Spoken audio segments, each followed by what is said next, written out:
안녕하세요, 여러분.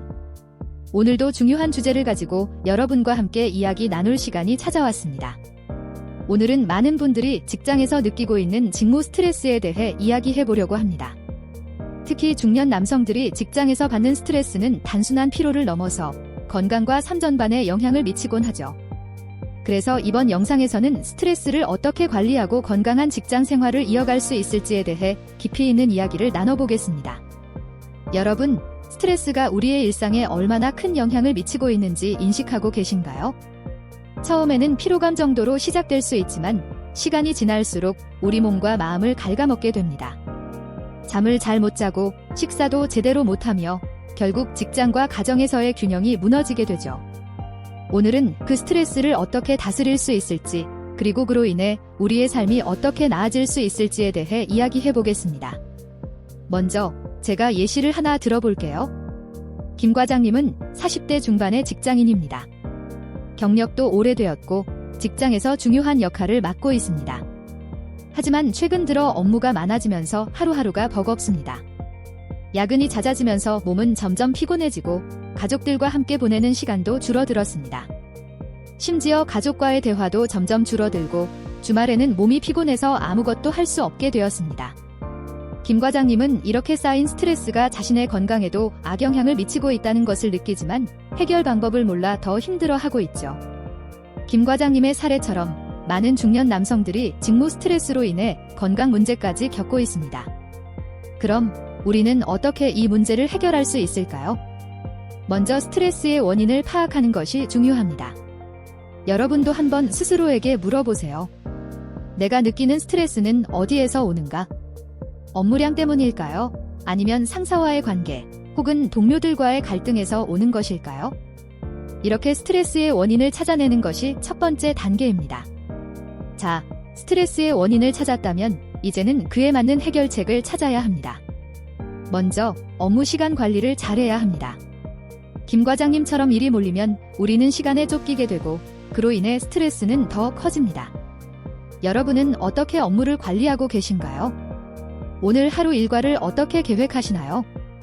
먼저 해야 할 일을 적어보고 그중 가장 중요한 것부터 처리하는 것이 중요합니다. 모든 일을 한 번에 끝내려고 하면 더 큰 부담이 되니 우선순위를 정하고 하나씩 해결하는 것이 스트레스를 줄이는 첫걸음입니다. 예를 들어 김 과장님은 아침에 출근하면 그날 해야 할 일들을 쭉 적어봅니다. 그리고 가장 중요한 일부터 차례로 처리합니다. 이렇게 업무를 분리해서 처리하면 부담감이 훨씬 줄어듭니다. 여러분도 이렇게 하루 업무를 분리해보는 것이 어떨까요? 그리고 스트레스를 다루는 데 있어 가장 중요한 것은 건강 관리입니다. 많은 분들이 스트레스를 받으면 운동을 소홀히 하시는데요.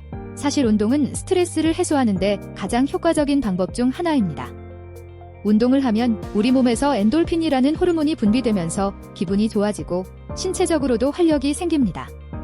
김 과장님도 야근 후에 잠깐이라도 걷기 운동을 시작했습니다. 처음에는 힘들었지만 조금씩 몸이 좋아지고 기분도 한결 가벼워졌습니다. 여러분도 하루에 30분 정도 걷거나 가벼운 운동을 실천해보세요. 작은 변화가 큰 결과를 가져올 수 있습니다. 식습관도 매우 중요합니다. 스트레스를 받을 때는 자극적인 음식이나 과식을 하게 되는데요. 그럴 때일수록 건강한 식사를 유지하는 것이 필요합니다.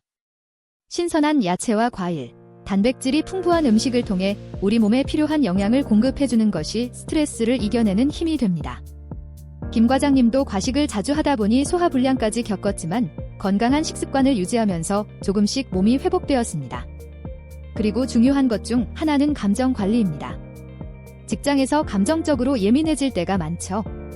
박 부장님은 팀원들과의 갈등으로 스트레스를 많이 받았고 그로 인해 팀워크도 나빠졌습니다.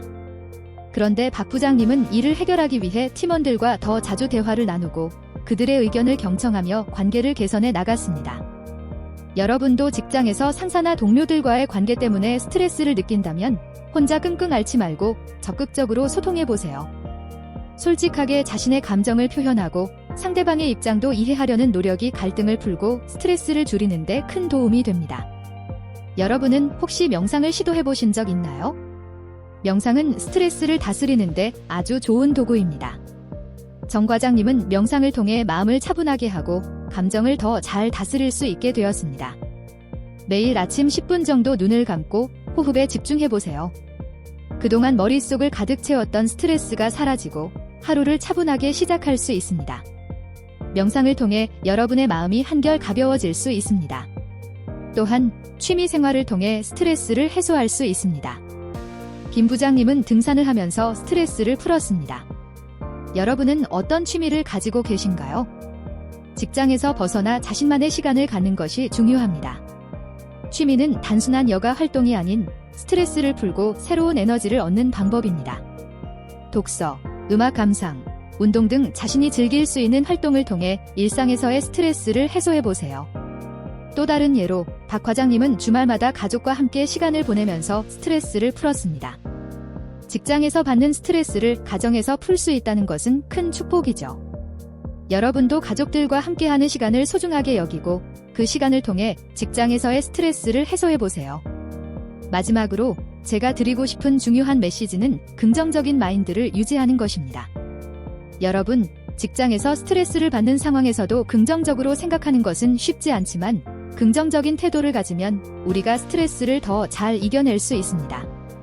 나도 할 수 있다는 마음을 가지는 것이 중요합니다. 김 과장님도 처음에는 스트레스 때문에 포기하고 싶을 때가 많았지만 긍정적인 마음가짐으로 작은 변화들을 시작했고 그 결과 더 건강한 삶을 되찾을 수 있었습니다.